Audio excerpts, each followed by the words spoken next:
राज्यात आजही पाऊस, यंदाचा उन्हाळा कसा असणार? हवामान विभागाचे अंदाज।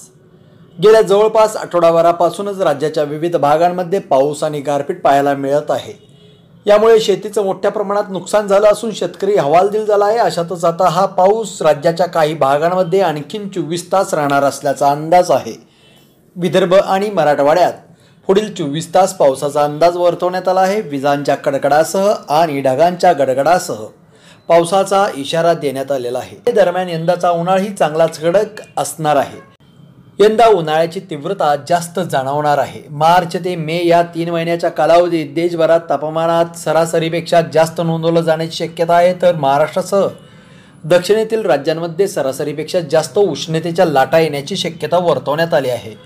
महाराष्ट्र, ओडिशा यांच्यासह दक्षिणेतील तेलंगणासारख्या राज्यांमध्ये उष्णतेच्या लाटा येऊ शकतात असा अंदाज हवामान विभागाने वर्तवला आहे। एल निनोची तीव्रता आता कमी होऊ लागली आहे, मात्र त्याचा परिणाम तापमानावर होणार असून तापमानात वाढ होणार आहे। त्यामुळे मार्च ते मे या कालावधीत तापमान सरासरीपेक्षा अधिक राहण्याची शक्यता वर्तवण्यात आलेली आहे। विषयावर सबस्क्राइब करा, तिचा जागर न्यूज शेजारी दिलेलं बेल आयकॉन म्हणजे घंटी दाबा, जेणेकरून तुम्हाला आमच्या साऱ्या अपडेट्स येत